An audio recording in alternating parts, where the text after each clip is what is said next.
Mas Haris, monggo silakan Mas Haris. Ada beberapa pertanyaan, Bu. Pertama, terkait volume kubah lava baru, apakah sudah bisa diketahui? Pertama itu. Kedua, kondisi atau kestabilan kubah lava baru ini seperti apa, Bu? Mengingat kan kondisinya ada di ujung bibir kawah seperti itu, apakah kondisinya bisa dikatakan tidak stabil, dan ketika tidak stabil apa dampaknya begitu, Bu? Terus terakhir, Bu, untuk guguran lava pijar dan awan panas beberapa hari terakhir ini, apakah bisa dikatakan itu adalah hasil dari runtuhnya sebagian material kubah lava baru itu atau seperti apa? Matur suwun. Oke, terima kasih. Haris. Pertanyaan pertama, kubah lava, volume kubah lava.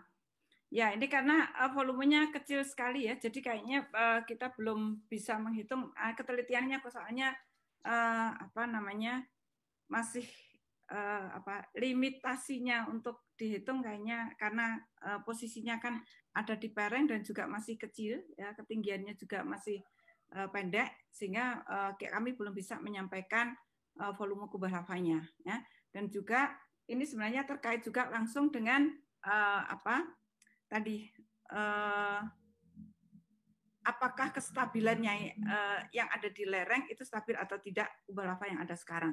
Tentunya karena posisi di lereng ya ini menjadi tidak stabil karena apa? Karena begitu lava muncul dia langsung menjadi lava pijar ya. Jadi ini berbeda dengan kubah lava yang kalau kita lihat tahun 2018 atau kubah lava yang sebelumnya yang posisinya ada di tengah ataupun ya yang tapi tidak terlalu sangat dipereng seperti sekarang ini ya.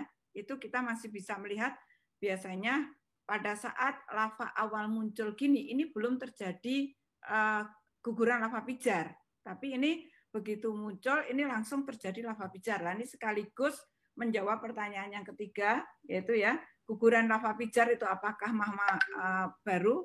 Nah, ini memang benar bahwa lava pijar yang ada ini adalah material baru tentunya pada saat terjadi awan panas kemarin, itu yang membawa material lama juga. Jadi awan panas ini kan campuran material baru lava yang meluncur membawa apa namanya material lama. Gitu Mas Haris kira-kira? Jadi sedikit, kalau dengan kondisi yang tidak stabil itu, apakah berarti guguran lava pijar dan awan panas itu masih sangat mungkin berpotensi terjadi ke depan atau seperti apa dengan kondisi Iya, kubah lava yang tidak stabil?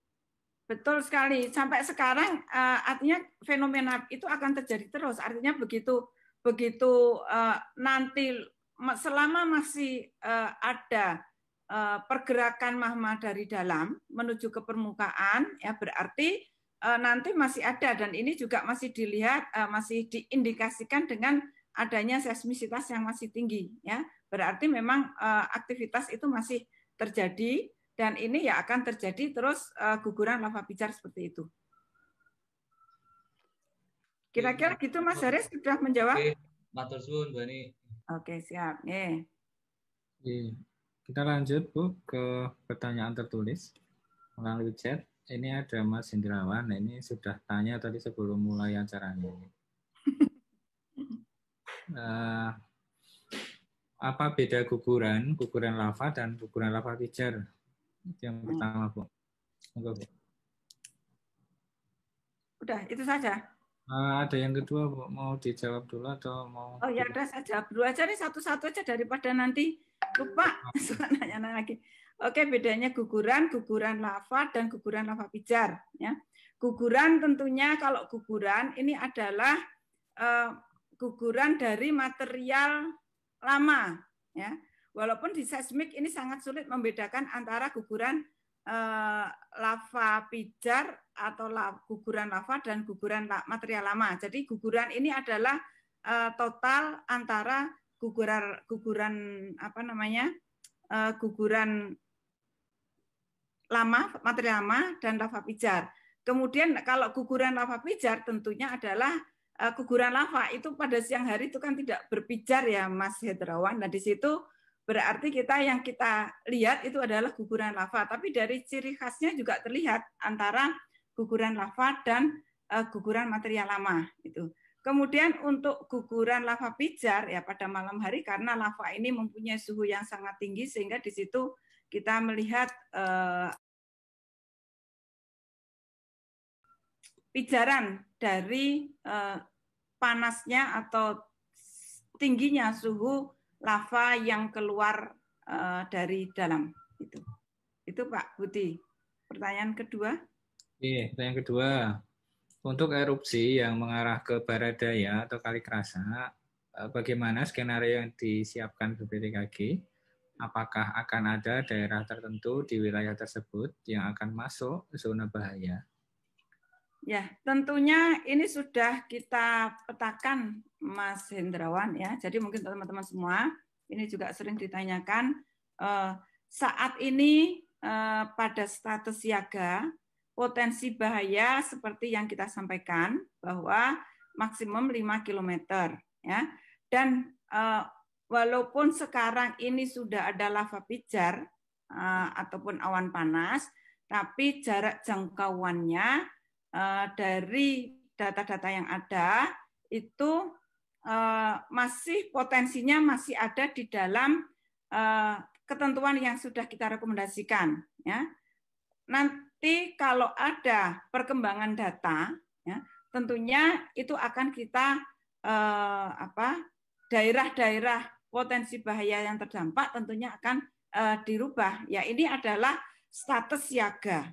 Ya, jadi artinya kita kembali lagi kepada definisi status ya, status normal, status waspada, status siaga dan status awas itu adalah yang menjadi concern itu adalah bukan masalah erupsinya, tetapi masalah erupsi plus potensi bahayanya, terutama potensi bahayanya. Ya, saya sering memberikan penjelasan bahwa kalau di Indonesia Timur sana ada beberapa gunung api yang walaupun itu erupsi dengan tinggi kolom sampai belasan kilometer, puluhan kilometer, ya, belasan kilometer lah di atas 10 kilometer, tetapi di sana tidak ada penduduk yang terancam karena memang gunung api tersebut ada di rural area, jadi artinya di daerah yang terisolir, jadi penduduk tidak ada sehingga ya kita tidak pernah menaikkan status ke awas. Ya. Nah, untuk ini juga demikian untuk Merapi. Ya. Untuk Merapi nanti tentunya kalau ada perkembangan dari data-data dan itu sudah mengancam penduduk yang ada di sekitarnya, maka tentunya itu akan kita evaluasi.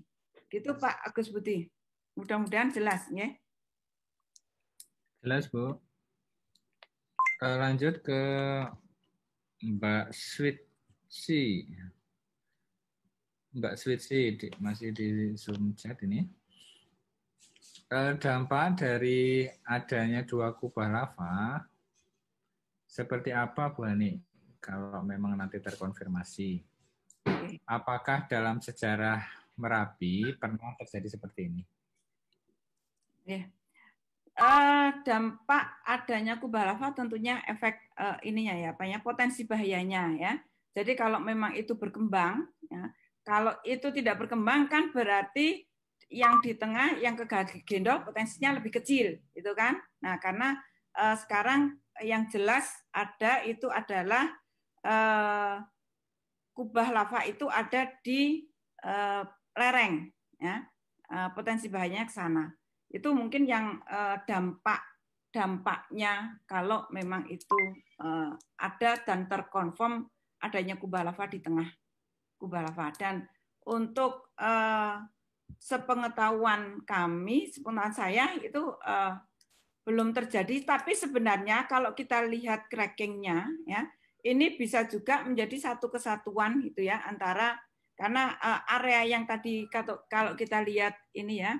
Tadi di gambar itu, ya, di gambar itu cracking yang ada itu mulai dari tengah sampai pinggir. Mungkin kita lihat lagi ya, saya lihatkan lagi gambarnya, gitu ya. Saya share lagi gambarnya yang ini. Oke. Kalau kita lihat ya, daerah sini ini kan cracking nih. Nah, ini sebenarnya satu kesatuan sebenarnya itu. Jadi dari sini, dari tengah kubah sampai dengan ke sini. Nah, ini muncul artinya apa? Ini adalah area lemah. Bisa dilihat ya ini teman-teman ya. Nah, ini bisa sebenarnya tidak muncul satu terus dua gitu enggak, tapi ini adalah satu kesatuan, namun yang sekarang berkembang lebih cepat sepertinya yang terus berkembang itu ada di sisi sini. Yang sini masih perlu konfirmasi apakah masih berkembang atau belum. Itu Pak Agus Budi. Terima kasih Bu. Kita lanjut ke pertanyaan berikutnya. Kita selesaikan yang di Zoom chat dulu ya Bu. Yeah. Nah, ini masih Derawan ketagihan ini ditanya kembali. Apakah masih ada Bu probabilitas erupsi eksplosif saat ini? Mungkin tadi belum disampaikan ya Bu, apa skenario bahaya setelah erupsi ini. Oh ya, ya. Jadi probabilitasnya masih ada, Mas Hendrawan ya sampai saat ini. Jadi kita masih dari penilaian data-data perkembangan data-data dalam 1 minggu terakhir itu probabilitas memang didominasi oleh erupsi efusif. Namun eksplosif dan kripto itu masih ada potensinya. Ya, jadi karena dari parameter-parameter yang ada itu masih menunjukkan adanya potensi erupsi yang lain. Itu. Oke, terima kasih Bu. Selanjutnya ke ini Mbak Fuska.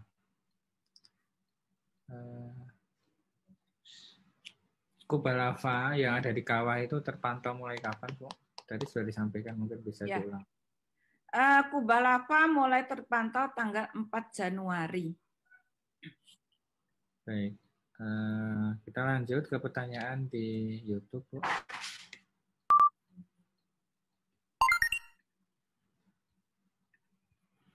Dari Mas Amaldi. Apakah rekahan yang ada di dalam kawah juga akan menjadi indikasi adanya material baru atau kubah lava baru? Mengingat rekahan tersebut merupakan sebuah titik lemah dan saat ini sudah berapa meter? Tadi sudah dijelaskan belum, Bu? Sudah ya, Bu? Sudah. Saya kira sudah dijelaskan, Pak. Baik, lanjut ke pertanyaan berikutnya dari Mas Tori. Mas Tori, apakah sebelum diberlakukannya status awas Merapi pada tahun 2006 dan 2010, apakah Merapi juga mengalami kejadian lava pijar juga seperti saat ini?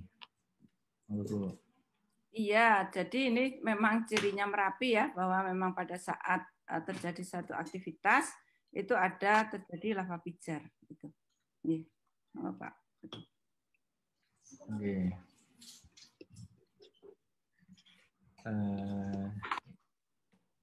Baik, lanjut Om Gendon. Di beberapa video yang saya lihat ada beberapa crack indikasi dengan munculnya asap sulfatat di crack tersebut. Apakah itu berpotensi untuk menjadikan sebagai lateral blast, Bu Hani? Yang jelas ya, kalau ada cracking itu adalah merupakan titik lemah ya. Jadi adanya titik lemah tersebut. Untuk indikasi lateral blast itu banyak sekali faktor indikatornya gitu ya. Jadi cracking memang salah satunya, tetapi perkembangan dari cracking itu kecepatannya seperti apa, kemudian juga data-data tadi deformasi, kemudian juga data seismisitas itu yang menjadi parameter-parameter untuk ke sana. Baik, selanjutnya dari Kesatria Batubara. apakah akumulasi energi pada fase erupsi kali ini yang lebih tinggi dari 2010 ini akan berbanding lurus dengan ancaman bahayanya, Bu? Energi yang terakumulasi sampai saat ini adalah merupakan akumulasi di mana lamanya dan tingginya aktivitas yang ada saat ini, itu ya. Namun demikian, ancaman bahaya sekali lagi itu masih banyak faktor, ya. Tentunya bisa juga menjadi indikator, namun juga ini yang perlu kita perhatikan itu adalah data-data yang lainnya juga, gitu ya. Jadi untuk itu terus kita lakukan pemantauan yang ada ini, terutama EDM-nya juga itu juga merupakan salah satu indikator untuk potensi besarnya atau indikasi adanya besarnya erupsi itu tadi gitu. Baik.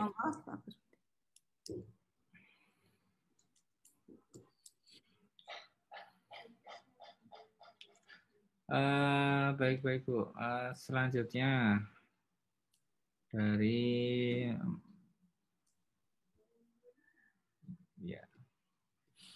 Mas Tayo, Bu. Jadi jalur erupsi yang saat ini ke Kali Krasa, apakah bisa juga mengarah ke Kali Boyong dan Kali Kuning, Bu? Oh ya. Untuk saat ini tadi benar berarti bahwa potensi bahayanya arah luncuran sebagian besar itu ke Kali Krasa. Namun kalau misalnya itu mencapai jarak luncurnya lebih dari 1,5 kilometer, itu nanti sebagian itu memang akan mengarah ke Kali Boyong, gitu ya. Jadi memang ada potensi ke arah Kali Boyong juga. Oke. Jadi tergantung nanti ya Bu ya, apakah perkembangannya semakin besar atau tidak, bisa melimpas ke tempat lain. Ya. Baik, kita lanjutkan pertanyaan dari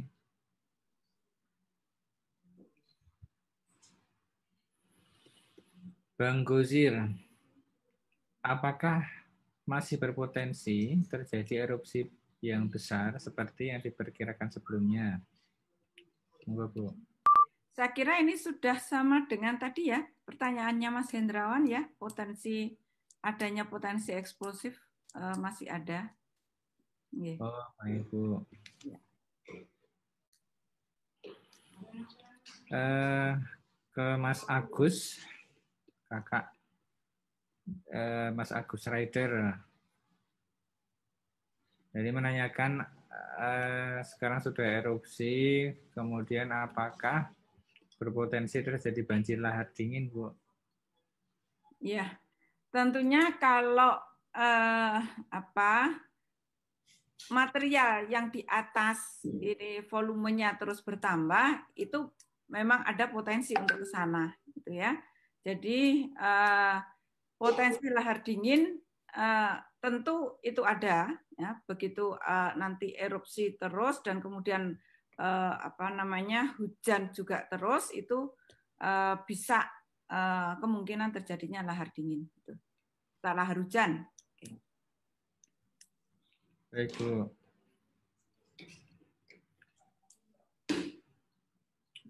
Selanjutnya, ini dari Mas Amaldi.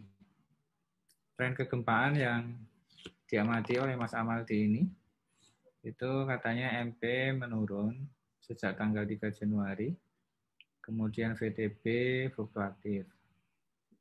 Rockfall cenderung meningkat sejak tanggal 4. Apakah tren seperti ini merupakan tanda fase reses, Bu? Fase istirahat maksudnya. Masih terlalu dini kita menyimpulkan bahwa ini fase istirahat karena memang itu masih fluktuatif ya. Jadi memang kalau mahma atau kubah sudah muncul ya tentunya MP akan menurun. Namun nanti kita lihat terus ya perkembangannya. Karena apa? Karena MP ini adalah satu indikasi di mana pada saat merupakan indikator pertumbuhan kubah lava. Jadi kalau kubah lavanya sudah muncul ya berarti MP-nya akan menurun. Itu salah satu akibat karena sudah terjadinya pertumbuhan kubah lava yang di permukaan ini. Jadi sudah tidak ada lagi, sudah terbuka gitu loh ini jalannya ya. Jadi sudah tinggal mengalir. Kemudian kalau untuk rockfall ini justru kita sekarang menjadi indikator. Kalau terus karena tadi sudah ada bukaan, sudah ada jalan sehingga dengan aliran lava pijar dan sebagainya itu ya. Nah, ini berarti sekarang indikatornya adalah rockfall itu tadi. Rockfall karena apa? Kalau terus ada desakan dari bawah ya atau magma yang tadi ada di bawah yang permukaan ini masih terus bergerak ke permukaan, maka itu masih akan menjadi indikasi naiknya tingkat aktivitas. Namun demikian, kalau rockfall sudah tidak ada, kemudian seismisitas sudah menurun, nah itu mungkin akan istirahat fase erupsi tersebut, akan berhenti. Itu Pak Budi. Ya, Bu.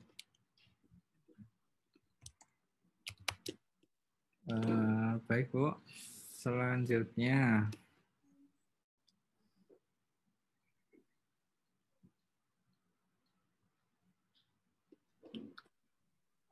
dari Luluk Galih.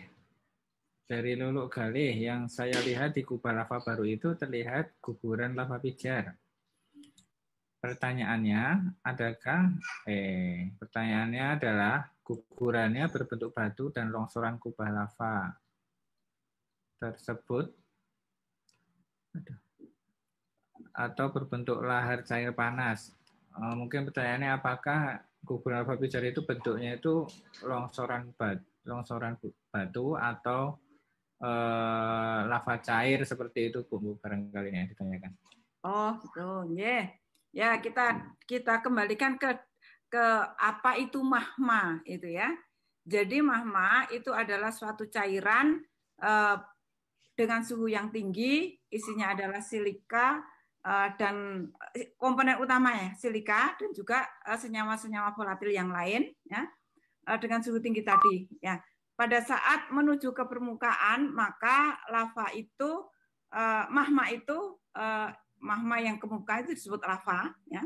Itu keluar ya dengan bentuk karena suhunya tinggi tadi maka berupa pijaran. Nah, pada saat menuju ke permukaan, lava yang cair dari dalam ini adalah sebagian adalah membeku. Membeku ini karena terjadi proses penurunan tekanan dan juga suhu. Nah, ini yang membuat bekunya si magma yang keluar berupa itu tadi batuan. Ya. Sebagian yang tidak sempat ya berupa cairan itu tadi. Masih ada berupa lelehan magma pijar itu, lava pijar itu. Gitu Pak Budi? Iya, Bu. Berarti kombinasi ya, Bu ya? Ya, kombinasi. Baik, lanjut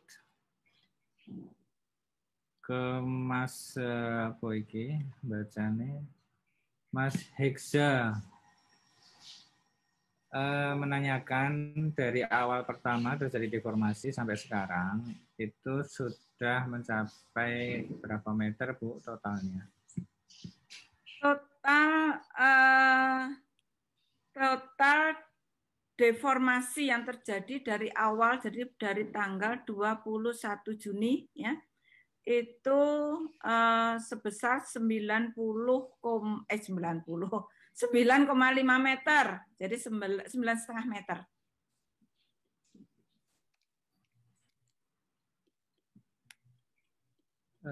Baik.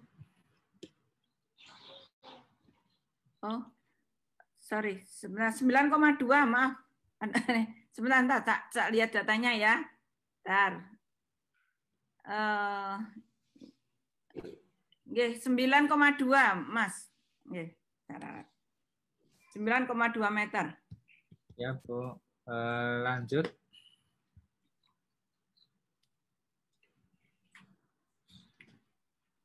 Dua pertanyaan lagi, sih.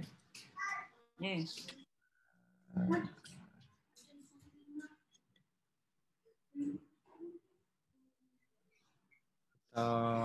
Saya kembali ke Zoom chat ini. Ada satu pertanyaan dari Mas Haris. Apakah kondisi kubah lava yang ada di pinggir kawah itu akan menghambat pertumbuhan kubah lava, Bu?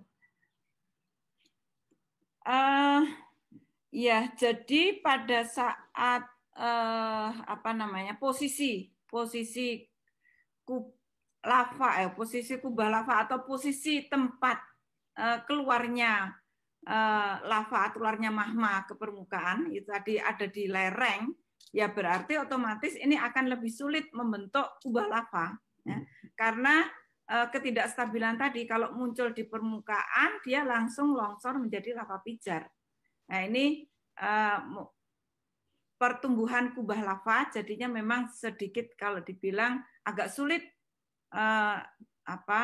terjadi secara stabil. Namun demikian tentunya kalau ada misalnya nih kekurangan konten gasnya berkurang atau menjadi sedikit lebih kentalnya magma, ini bisa juga nanti terbentuk kubah lava gitu ya. Namun demikian memang ini relatif lebih sulit untuk membentuk kubah lava gitu, dengan posisi yang ada di lereng. Sudah jelas, Bu. Lanjut, masih ada dua pertanyaan lagi dari Mas Sri Lanang, Aji Sukma Gusti. 5 ini namanya. Sri Lanang Aji Sukma Gusti. Selamat sore, izin bertanya. Beberapa waktu terakhir arah guguran baru yaitu ke arah barat daya. Yang ditanyakan seberapa besar kemungkinan terbentuk bukaan kawah ke arah barat daya tersebut sebagai sumber guguran saat ini. Potensi adanya kubah lava, bukan kawah, ya. Tentunya kalau erupsi ini terus berlangsung, ya, kemudian ada erupsi yang tadi mungkin sudah ditanyakan di depan, apakah ada kemungkinan erupsi eksplosif, ya. Kalau memang itu ada erupsi eksplosif, kemungkinan ya ada, ya. Tapi sampai saat ini loh ya, sampai saat ini indikasi itu belum ada. Nanti jangan diinformasikan yang membuat resahnya masyarakat gitu ya. Ya. Jadi sampai saat ini data-data itu belum terlihat, ya.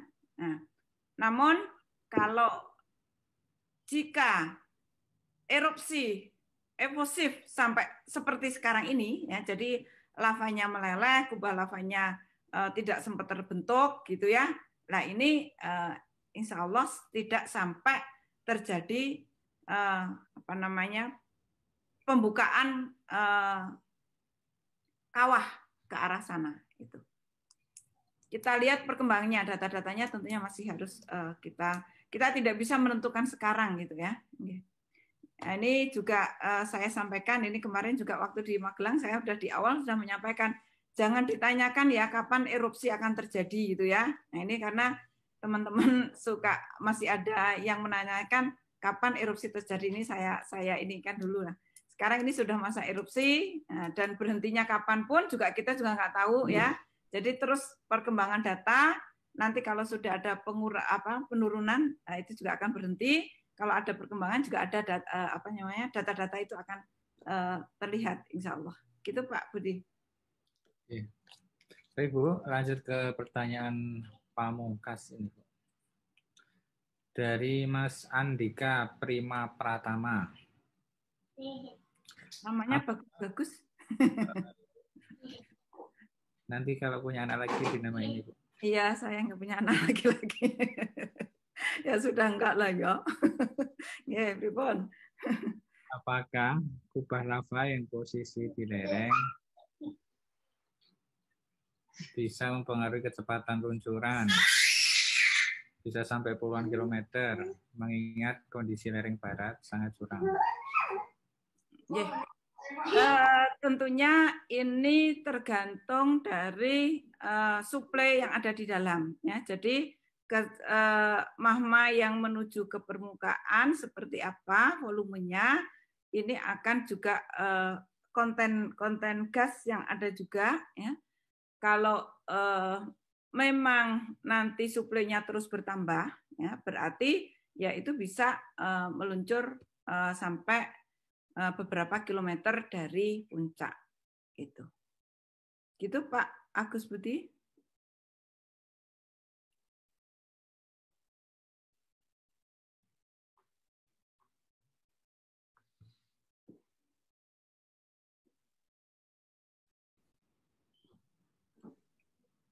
Aduh, perangkuman.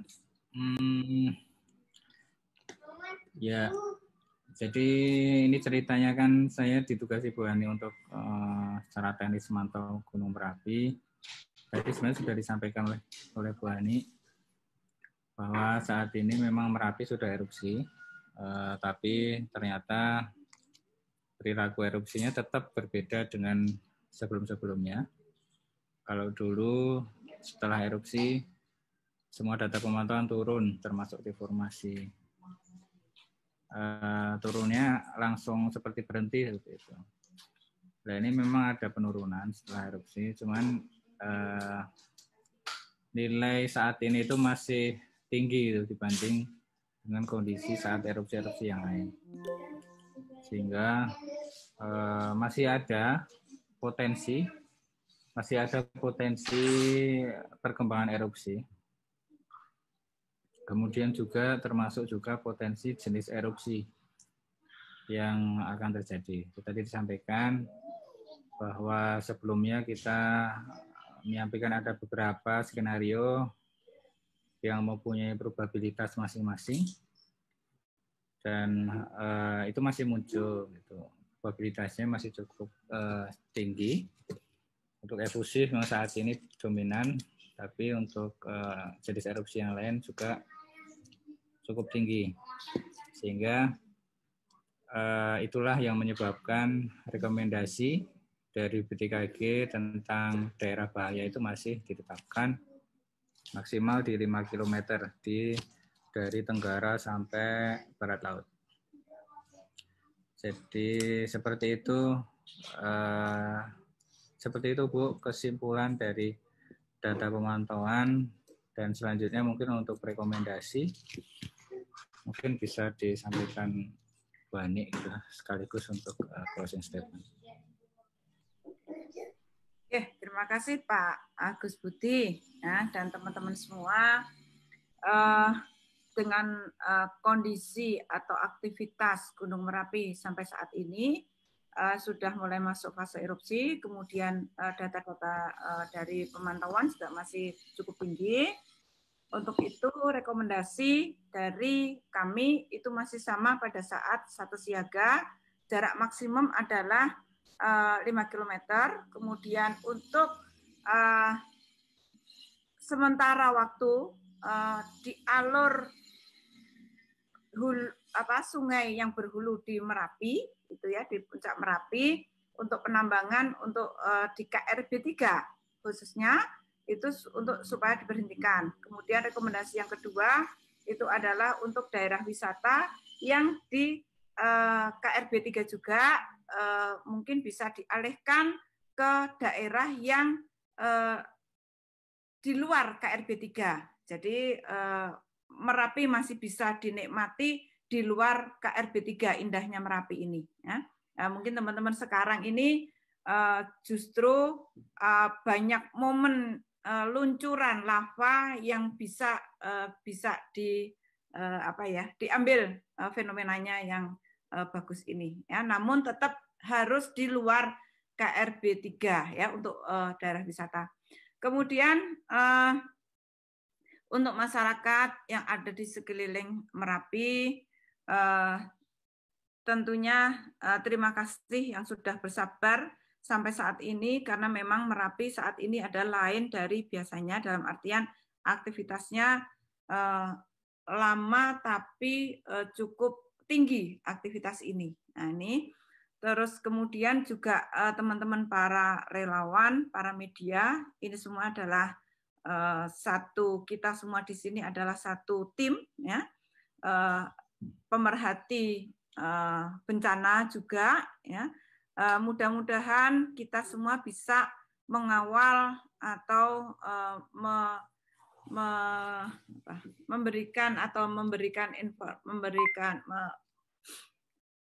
mengawal informasi tentang aktivitas Gunung Merapi ini dan mengambil suatu kebijakan yang tepat pada saat